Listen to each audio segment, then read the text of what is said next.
Mukha kang lalaki, hindi ka mukhang babae. Bakit ka nagalit nung tinawag ka ng mga tao sa paligid mo na sir? Mukha ka naman talagang sir.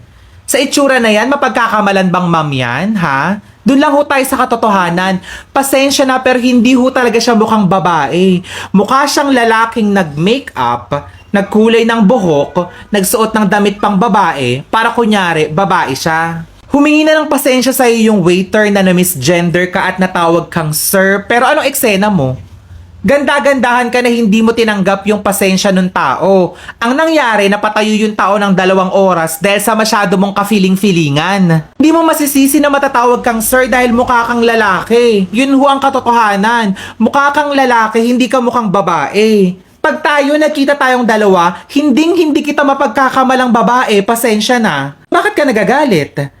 Bakit parang galit na galit ka sa waiter na natawag kang sir? Mukha ka naman talagang sir. Ito yung mahirap sa ibang parte ng LGBTQIA+ community, mga kabaklaan, lalong-lalo na sa mga transgender.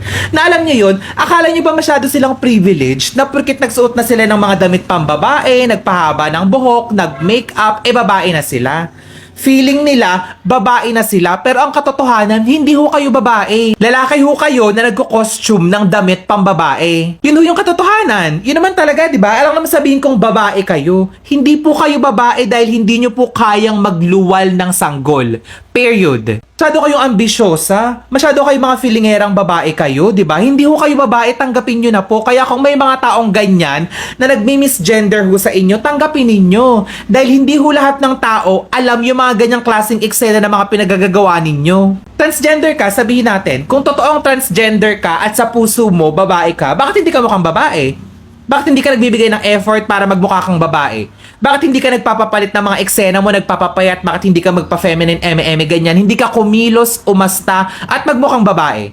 Wag na wag mong sasabihin sa akin babae ka dahil hindi ka babae. Bakla ka. Ang dahil sa ka-feelingera mo, nakala mo babae ka, tignan mo yung nangyari sa waiter. Napatayo ng 2 oras, nabigyan ng leksyon na pwedeng hindi na naman na mangyari kung tinanggap mo na lang sana yung sorry nung bata. Mas matanda ka sa kanya, kitang-kita naman, di ba? Hindi mo naintindihan na yung mga waiter napapagod din yan. May mga trabaho yan. Gabi na pagod na, kaya akala niya nagmukha kang lalaki sa paningin niya kahit mukha ka naman ho talagang lalaki pero hindi mo tinanggap. Masyado kang privileged, masyado kang pasikat. Yung mga ganitong klaseng bakla, yung inis na inis din ako eh. Na makaasta, akala mo mahamahadera, reyna-reynahan, mukha ka hong lalaki, hindi ka mukhang babae. Kaya huwag mo sasabihin sa akin na transgender women are women. Transgender women ay mga babae peste. Hindi kayo babae, bakla kayo. Pag tinawag kayo ng sir, huwag kayo magalit dahil yun yung katotohanan.